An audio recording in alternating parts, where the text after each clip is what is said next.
quando a igreja se reúne, mas o dom do amor é aquele que nós carregamos para a nossa vida, aquele que nós carregamos para dentro da nossa casa, para lidar com os nossos filhos, para lidar com o cônjuge, para lidar com a família, com pessoas difíceis. O dom de amar. E amar, diferente de muitas vezes que é passado por nós, por meio da mídia, que o amor é aquela coisa assim, põe o fundo musical assim, o amor não é nada disso, é uma decisão, que em Deus nós decidimos sermos devotos à pessoa que é o alvo do nosso amor, assim como Deus fez comigo e fez com você. Deus um dia decidiu amar você, e a Bíblia diz que Ele entregou o Filho dele na cruz, para que nós fôssemos salvos. Então, às vezes nós queremos ser bons em muitas coisas, mas a Bíblia nos ensina a nos esforçarmos, irmãos, para sermos excelentes no dom de amar. E não é fácil. Não é fácil porque nós somos convidados e chamados por Deus a amar justamente as pessoas com as quais nós convivemos, pessoas com as quais nós temos dificuldades, problemas, e é exatamente essas pessoas que nós devemos, com essas pessoas que nós devemos exercitar o dom de amor. Dons é importante, mas nós não devemos mudar a prioridade. A prioridade deve ser sempre o dom de amar. Há muitos dons, e nem todas as igrejas têm todos os dons, e não é necessário ter todos os dons. Deus concede os dons à maneira que aquela congregação necessita daqueles dons. É assim que a Bíblia nos ensina, mas não há todos os dons. Agora, pode nos faltar alguns dons, mas não pode faltar o amor.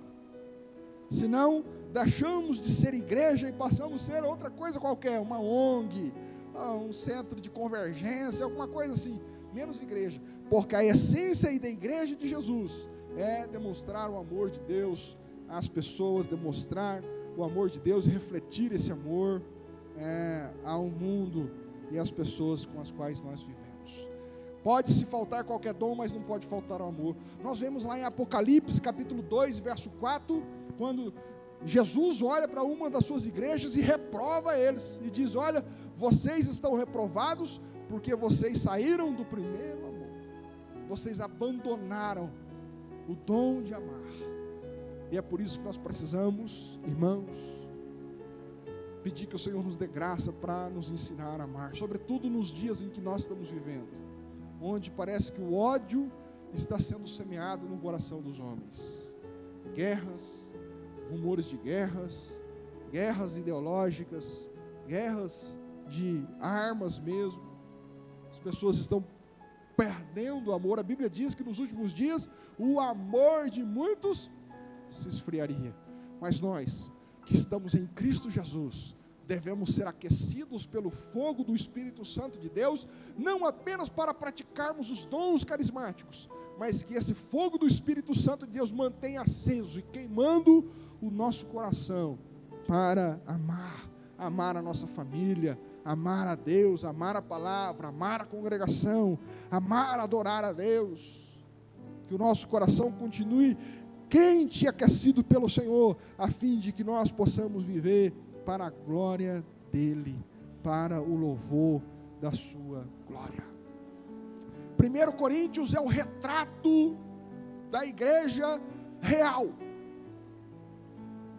Como eu disse, nós vivemos hoje um tempo de uma igreja estética, que tudo tem que ser bonito, tudo tem que ser legal, tudo tem que ser certinho. E tiramos foto, demonstramos isso para a comunidade. Mas na verdade, a igreja, em qualquer lugar do mundo, é feita de homens e mulheres pecadores, carentes da graça e da misericórdia de Deus, que necessitam da graça de Deus, e que o apóstolo João nos diz na sua carta, que a obra ainda não está completa, ainda não se manifestou o que haveremos de dizer. De maneira que cada um de nós, lá na nossa casa, nós temos os nossos desafios diários. Por mais que tenhamos experiência cristã, por mais que estamos muito tempo na obra de Deus, dentro de nós ainda existe um ser humano carnal, que luta contra o Espírito, que luta contra as coisas de Deus, que deseja as coisas carnais. O apóstolo Paulo fala isso no capítulo 5 de Gálatas, e é justamente por conta disso, da realidade da nossa natureza, é que nós precisamos receber o amor de Deus, e também refletir o amor de Deus. E 1 Coríntios fala isso, por exemplo, no capítulo 6, verso 8, não precisa olhar, mas fala aqui que a igreja tinha muitos irmãos lá que estavam extremamente entristecidos, porque estavam sendo injustiçados com a justiça, não é? Enfim, pediram alguma coisa, foram demandados, estavam passando momentos de grandes tribulações, porque estavam sendo injustiçados pela justiça. E nós vivemos tempos de hoje tantas injustiças, que angustia muitas vezes o nosso coração. Puxa vida,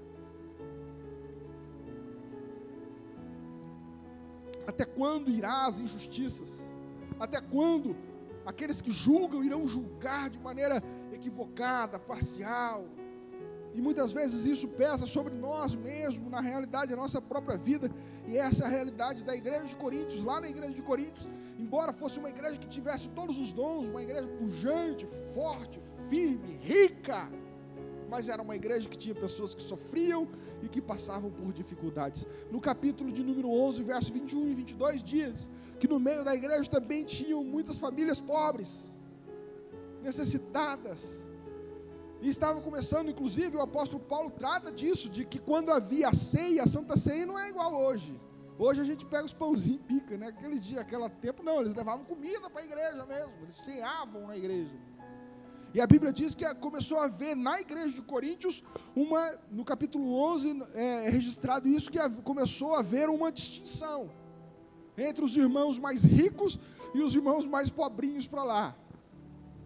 Porque cada um trazia as suas comidas. Os irmãos mais ricos traziam uma comida boa, Coca-Cola. Os irmãos mais pobres ficavam lá no cantinho tomando tal baiana. E começou a haver uma distinção em relação a isso na igreja. E o apóstolo Paulo diz que isso não pode ter, mas havia, ora, uma igreja cheia dos dons espirituais, mas era uma igreja que tinha problemas, porque havia lá seres humanos, dificuldades, problemas, seres humanos, salvos em Jesus. No versículo de número 2, capítulo 1, versículo 2, quando o apóstolo Paulo saúda a igreja, fala, eu saúdo os santos que estão em Coríntios, os irmãos santificados. Ele chama a igreja de santificados em Jesus, não obstante, ele não esconde os problemas que havia de caráter dos irmãos daquela igreja, pessoas difíceis, pessoas de toda ordem, mas é justamente por conta disso que ele diz que só os dons espirituais não seriam o suficiente. Aqueles irmãos deveriam também acionar muitas vezes o amor.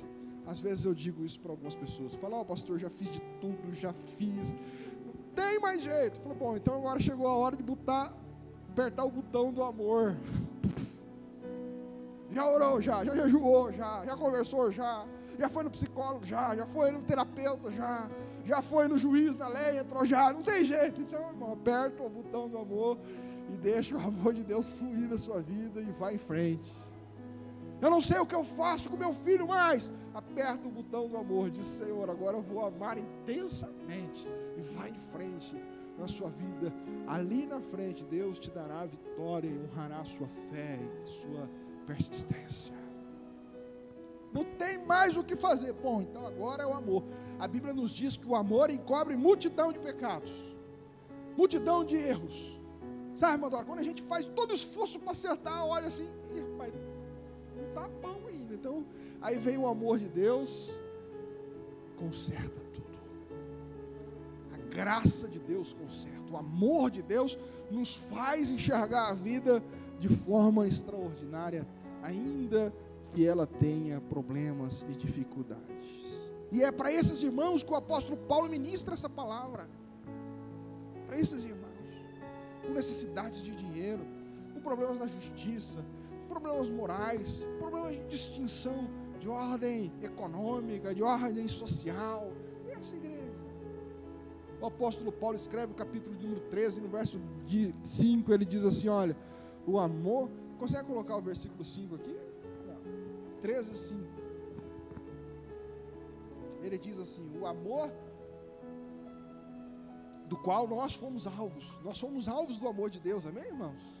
Um dia o amor de Deus nos alcançou a nossa casa, alcançou a nossa família, alcançou o nosso coração, e esse amor, a Bíblia diz que ele não produz, olha lá, ele não conduz inconvenientemente, ou seja, ele não produz em nós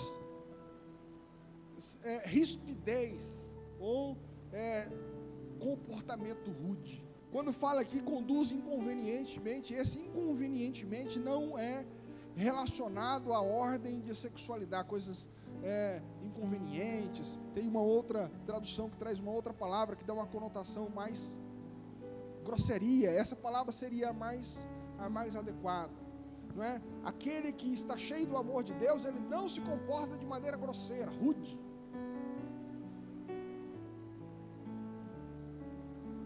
Graças a Deus, essa palavra não é para ninguém aqui da nossa igreja, irmãos.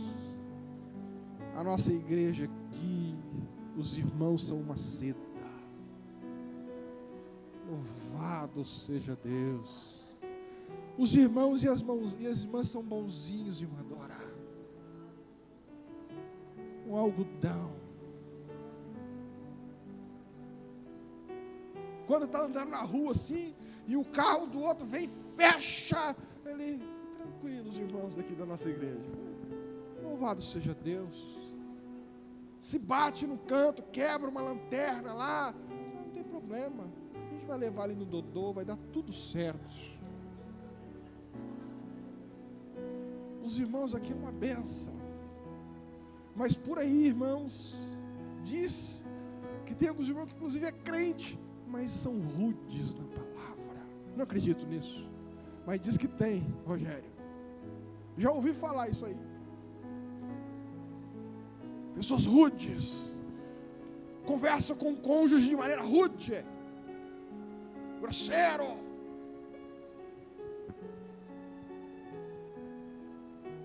Responde o marido de maneira grosseira. Os filhos, seu capetinha, sai daqui, sua miséria. É crente. Aí depois vai na igreja.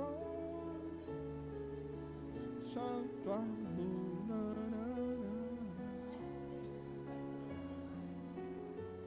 Mas a Bíblia diz que aqueles que foram alvos do amor de Deus não se comportam dessa maneira.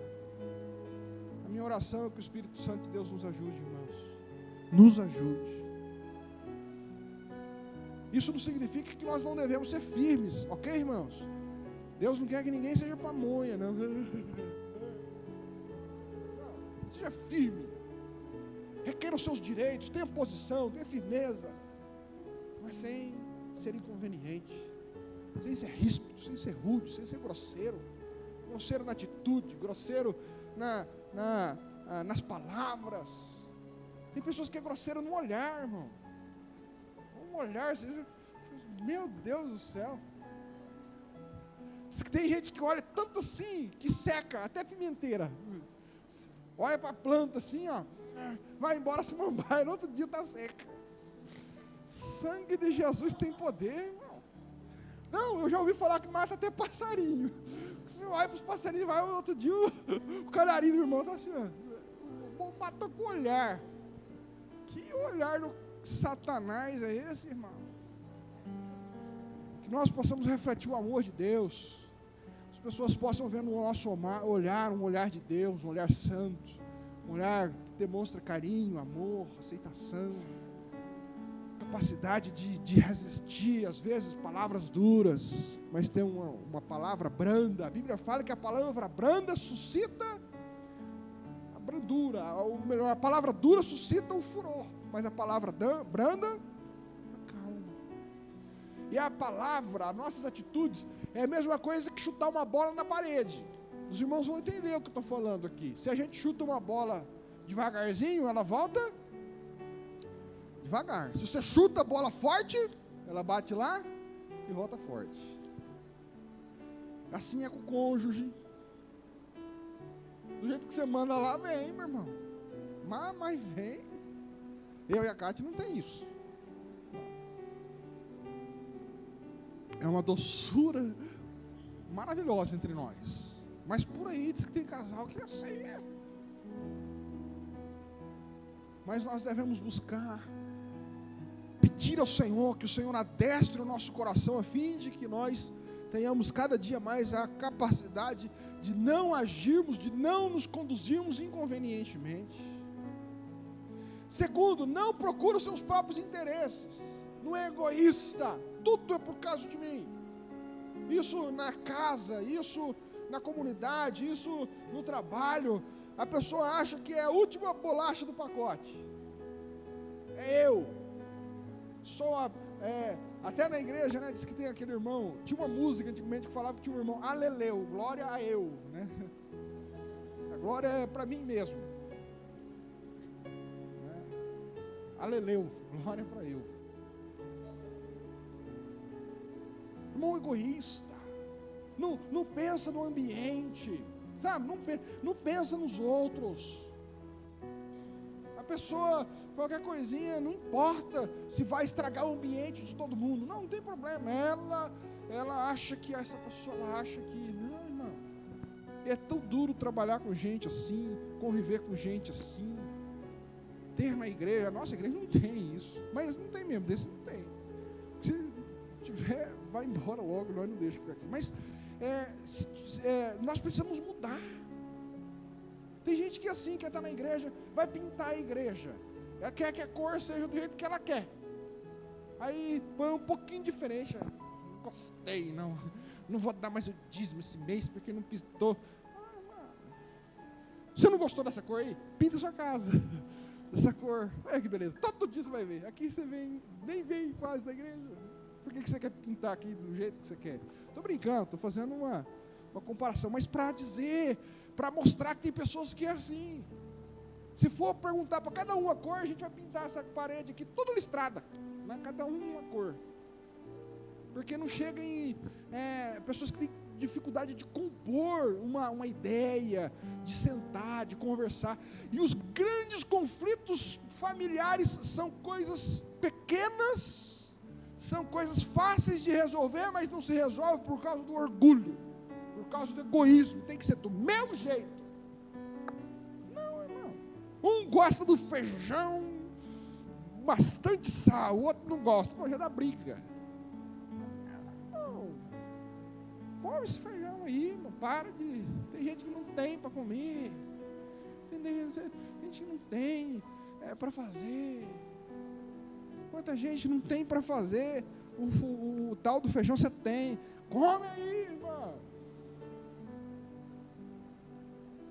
A esposa vai lá, prepara com todo carinho. A hora que vai comer, o burucutu. Esse feijão aqui hoje, não põe nem o corinho, né?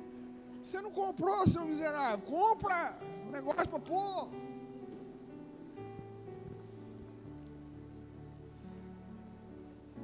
Não procura, só procura os seus próprios interesses, não vê o interesse da comunidade no sentido de família, o interesse de todos. Conversa, se ajeita, um pouco para lá, um pouco para cá.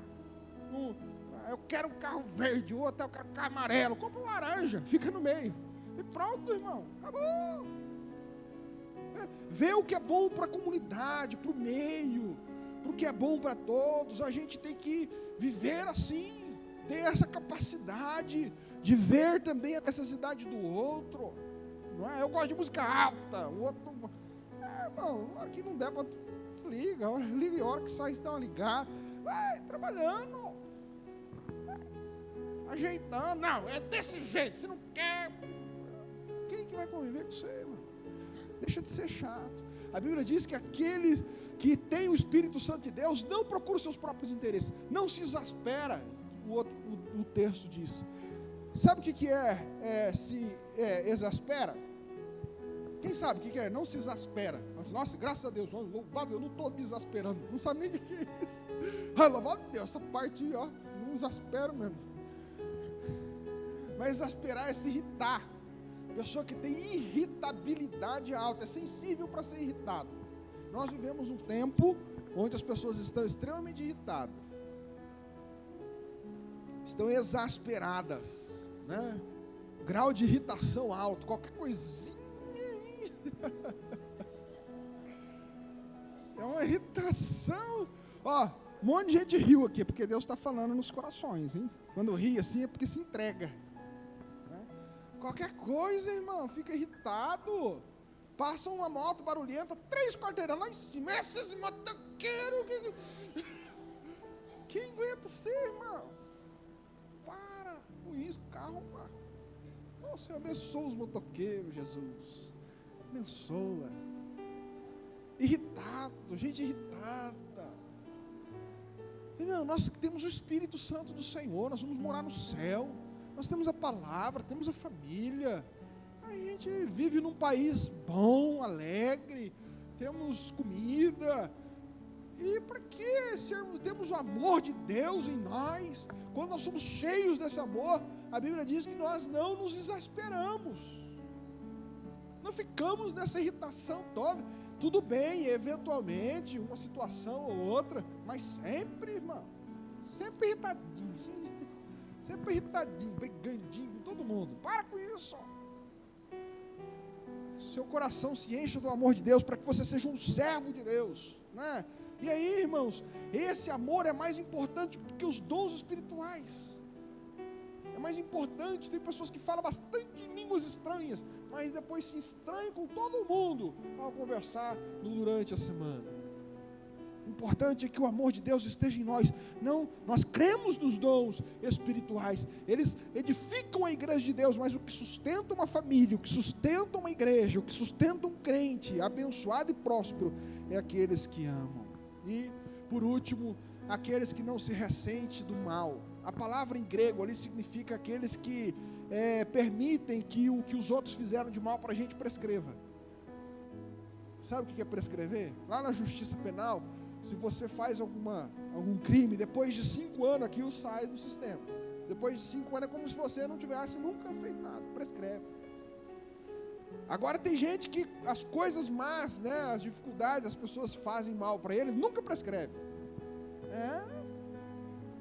Até parece que tá bom, mas quando tem uma discussão, né, você lembra em 1987, eu lembro que você fez isso. Prescreveu, não. É só, não se ressente do mal, tem a capacidade de deixar para trás. A palavra perdão no hebraico, olha aqui, a palavra no perdão no hebraico significa colocar atrás da nuca. É isso que significa literalmente a palavra perdão no hebraico. Ou seja, está aqui, ó, uma coisa que fizeram mal para você, uma traição, uma dificuldade, um problema, uma palavra que te amaldiçoaram, e aquilo, sempre que você vê a pessoa, tem aquela coisa na frente, né? Aquela coisa na frente, que você vê a pessoa com problema junto. A Bíblia fala que quando você perdoa, você pega isso e coloca aqui, ó. Então, para onde você olha, não tem nada. A pessoa está ali, você está olhando, olha que benção. Está olhando lá, não lembra mais do que ela fez. E isso é bênção. Isso não é bondade para os outros, é bênção para nós. Uma vez eu vi uma frase extraordinária que dizia que o ódio, o ressentimento, essas coisas, é como se a gente tomasse um veneno esperando que o outro morra, né? O veneno é nosso. Agora, quando eu perdoo, eu me limpo, eu me purifico, eu me tiro essa toxina da minha vida espiritual e vivo para a glória de Deus. E vivo para glorificar o nome do Senhor. Que Deus possa nos abençoar, a fim de que nós sejamos extremamente, irmãos, cheios do poder do Senhor. Os 3 versículos que nós lemos, o primeiro versículo fala que ainda que falássemos dons de línguas, os dons da língua dos homens, da língua dos anjos, mas se não tivesse amor, nada seria. Você poderia ser a pessoa mais eloquente da face da terra, se não tivesse o amor. Tem hora que essa conversa toda aí não vai resolver. É só o amor. Não tem discurso, não tem palavra, não tem nada. Você precisa amar. Já falou tudo que tinha para falar para o seu filho, né? Já educou, já brigou, já gritou, já. Então agora ame. Ame. Porque o dom do amor é superior ao dom da fala. O versículo 2 diz que o dom do amor é superior ao dom do conhecimento. Pode ler, temos a liberdade de ler, de estudar, o conhecimento é sempre bom, mas o conhecimento não resolve tudo. E nos últimos tempos, devido à complexidade da vida humana, eu acredito que o conhecimento para a questão da prática humana tem servido cada vez menos. Nós precisamos voltar a amar, a ter compadecimento, a ter vivência, não é? Lembra quando a gente era criança, brigava lá, daqui a pouco passavam umas 2 horas que já estava brincando junto de novo. Isso é saudável, isso é bom. Não sou bobo não. Claro, você não é bobo e está depressivo, está depressiva. Não sou bobo não, mas tomando 10 remédios por dia para ver se dorme. Mas não sou bobo. Agora a pessoa que perdoa todo mundo, está tudo certo, está lá. Só toma um chá só de vez em quando e está saudável, está alegre com Jesus. Tranquilo. O amor é poderoso para nos curar. O amor é poderoso para nos curar, para nos dar vida. O texto diz que é muito bom o conhecimento, mas o amor é superior ao conhecimento. Graças a Deus eu tive a oportunidade de estudar um pouco. Fiz 2 faculdades, li alguns livrinhos. Mas, irmãos, tem muitas coisas. A maioria das coisas em relação ao âmbito pastoral, esse é o meu testemunho. Não tem o que fazer com os livros, não é? A pessoa vem, pastor, olha, tem esse problema aqui com meu filho, com a minha filha, não sei o que, eu vou divorciar. Peraí, deixa eu ver num livro aqui, peraí, tem um livro bom aqui. Olha, uma frase bem bonita, vou falar para você essa frase que eu escuto, ó. O que vai adiantar? É amor, é orar, é interceder, é mover o coração do outro em amor. O amor pode muitas coisas. Ele tem um poder infinito. O capítulo 13, verso 13, agora termino. Os irmãos podem se preparar para vir aqui. Diz que o amor dura para sempre. É muito bom a fé, a esperança e o amor, mas o melhor deles é o amor. O amor, como eu disse, é o começo de todas as coisas. Deus amou o mundo que deu. Tudo começou no amor. E a Bíblia fala que o amor, ele vai até o fim. Tudo vai acabar, mas vai persistir o amor. Se nós fôssemos colocar um exemplo, poderíamos deixar aqui o exemplo de José. Lembra de José do Egito? Foi traído pelos irmãos, tinha tudo para ser um rapaz extremamente problemático. Mas a Bíblia diz que quando ele se tornou grande governador, com poder, ele poderia vingar os seus irmãos. O que ele fez? Deu terra para os irmãos. Abençoou os irmãos com pequenas fazendas. Já pensou? Que coração é esse? E o salmista nos ensina isso, lá no Salmo 23, lembra? Prepara uma mesa na presença dos seus inimigos. Que maturidade, né? Que maturidade. E é isso que Deus espera de cada um de nós. Quem se constitui meu inimigo? Eu quero sentar à mesa com ele para conversar. Senta aqui. O que nós podemos fazer para acertar isso? Isso é o exemplo da capacidade cristã, da personalidade de um homem e de uma mulher de Deus. Nós precisamos buscar atingir essa maturidade cristã. Sentar com as pessoas a quem nós temos problemas e conversar, até que saiamos dali, nos levantemos dali com soluções práticas para a nossa vida. Se quiser viver coisas extraordinárias, meu irmão, marque isso. Você precisa viver em amor. Você precisa aguentar e perdoar as decepções. Você precisa se livrar de sentimentos de angústia, sentimentos de vitimismo, de abandono, de medo. O amor de Deus te dará a condição de você suportar, muitas vezes, injustiças, mas se manter firme na presença de Deus e continuar amando as pessoas com sinceridade. Não apenas de fachada, mas com sinceridade. José praticou isso. Ele foi extremamente maltratado pelos seus irmãos, mas a oportunidade que ele tinha de vingar, ele abençoou os irmãos. É por isso que Deus o colocou como governador. É por isso que Deus o honrou, porque Deus conhecia o coração nobre que ele tinha. Não pense você que Deus te levará a situações melhores, maiores, de mais influência, antes do seu coração ser treinado por Jesus. Deus não vai colocar ninguém em patamares mais altos que não tenham um coração como o de José, um coração capaz de perdoar, de amar e de refletir a glória de Deus. Ame! Essa é a natureza do caráter de Deus. Aleluia! Nos ensine a amar, Jesus. Nos capacite por meio do Teu Espírito Santo. Nessa semana mesmo, tem muitas pessoas que talvez não entenderam a nossa postura, não entenderam as nossas escolhas e nos amaldiçoaram, falaram coisas difíceis ao nosso respeito, e muitas vezes isso machuca o nosso coração, mas nos ensina a sermos maior do que isso. Nos ensina, ó Deus, a honrarmos o nome do Senhor. Nós fomos chamados para viver para a sua glória, não para o aplauso dos outros. Em nome de Jesus Cristo, fortaleça o coração dos meus irmãos, porque quando o nosso coração estiver cheio do amor de Deus, nós nos tornaremos pessoas invencíveis. Nenhum obstáculo psicológico irá nos abalar, porque nós entendemos que a nossa vida é para a glória do Senhor, e não para impressionar o outro, e não para o outro aplaudir, é para a glória do Senhor. Sare os nossos corações e nos ensine a amar, como a Tua palavra nos ensina, vivermos para o louvor da Sua glória, e nos desenvolvermos, e juntamente com o amor, sim, sobre o alicerce do amor, desenvolvermos os dons espirituais, e nos tornarmos uma igreja fervorosa, uma igreja que glorifica o nome do Senhor, e seja um lugar de restauração para famílias. É assim que oramos.